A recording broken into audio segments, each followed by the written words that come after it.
Hola, ¿qué tal? ¿Cómo están? En este video vamos a avanzar el peso molecular de los compuestos. Nos dice que el peso molecular se forma a partir de la sumatoria de los pesos atómicos de los elementos multiplicado por el número de átomos, que representan los subíndices, que están presentes en un compuesto.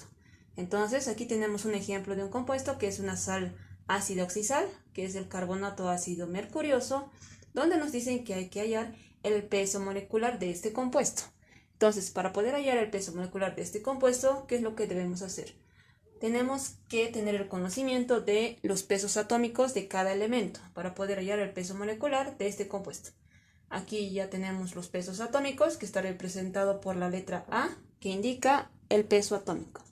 Del mercurio, su peso atómico es 200.6. Recordemos que en los pesos atómicos están con decimales. Aquí está redondeado para que sea un número exacto. Entonces, del hidrógeno es 1 su peso atómico, del carbono 12 y del oxígeno 16. Una vez conociendo estos pesos atómicos, nos dice que se tiene que multiplicar por el número de átomos que está presente en el compuesto. Vamos a empezar por el mercurio. El mercurio tiene su peso atómico, que es 200.6, multiplicado por el número de átomos que está presente. Pero aquí podemos ver que el mercurio solamente es 1. Entonces, como es 1, se sobreentiende y no se lo escribe.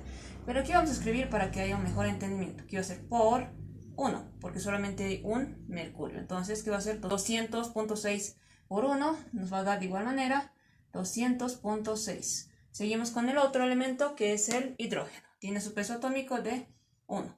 Y aquí de igual manera solamente hay un hidrógeno. Entonces, de igual manera va a ser simplemente 1. O aquí podemos multiplicar por 1 porque solamente hay 1 y nos va a dar el mismo resultado. Y esto solo lo estoy escribiendo para que se pueda entender de mejor manera los átomos que están presentes. Seguimos con el carbono. El carbono tiene su peso atómico, que es 12, y se multiplica por la cantidad de átomos. Aquí solamente hay un carbono, entonces aquí va a ser por 1 y nos va a dar el mismo número, que es 12. Ahora seguimos por último con los oxígenos. Su peso atómico del oxígeno es 16.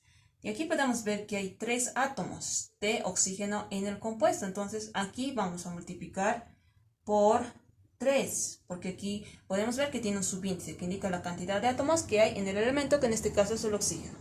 Entonces 16 por 3 va a ser 48. Una vez que ya hemos multiplicado los pesos atómicos de los elementos por la cantidad de átomos, se suma todos los cálculos que hemos hecho. Vamos a obtener el peso molecular del compuesto. Sumamos 200.6 más 1 más 12 más 48. Nos va a dar como resultado 261.6 del peso molecular del compuesto. Y nos dice que sus unidades son unidad de masa atómica, o comúnmente también conocido como gramos mol. Entonces, esa va a ser sus unidades del peso molecular de los compuestos. Entonces, nos dice hallar el peso molecular de este compuesto, que es una sal oxisal.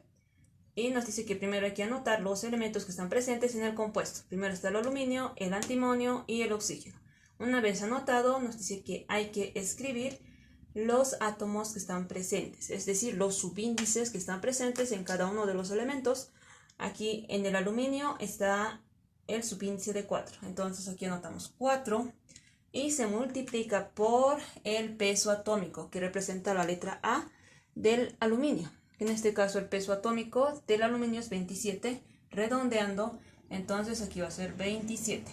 Vamos a multiplicar 27 por 4. ¿Por qué? Porque hay 4 átomos de aluminio en el compuesto, entonces se multiplica. Ahora vamos a seguir con el otro elemento, que es el antimonio. En antimonio aquí podemos ver que tiene el subíndice de 2, pero aquí podemos ver que hay un subíndice de 3 entre paréntesis, entonces afecta este subíndice tanto al antimonio como al oxígeno. Entonces nos dice que se multiplican los subíndices cuando se presenta este tipo de casos.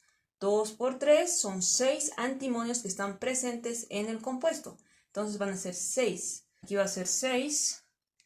Y esto se va a multiplicar por el peso atómico del antimonio. Y del antimonio nos dice que redondeado es 121.8 de peso atómico del antimonio. Ahora seguimos por último con el oxígeno. Aquí podemos ver que hay 5 oxígenos de subíndice en el oxígeno. Entonces, este 3 de igual manera afecta al oxígeno. Entonces se multiplica. 5 por 3 hay 15 oxígenos en el compuesto. Entonces aquí va a ser 15 oxígenos, que representan los átomos, multiplicado por el peso atómico del oxígeno, que va a ser 16. Ahora vamos a multiplicar elemento por elemento. Multiplicamos primeramente del aluminio. 4 por 27 nos va a dar 108. Ahora 6 por 121.8 nos va a dar 730.8. Ahora multiplicando 15 por 16 nos va a dar 240. Aquí vamos multiplicando elemento por elemento. Ahora nos dice que se debe hacer la sumatoria de todos los elementos para hallar el peso molecular del compuesto. Entonces sumamos 108 más 730.8 más 240 nos va a dar un total de 1078.8 del peso molecular de este compuesto. Y nos dice que esas unidades son gramos mol. Y también puede ser escrito en unidades de masa atómica, que es UMA, pero generalmente se le escribe gramo mol. Entonces ya hemos hallado el peso molecular de esta sal. Y así es como se calcula los pesos moleculares de los compuestos. Si te gustó el contenido del video, te invito a que te suscribas, a que le des like y compartas. Hasta la próxima.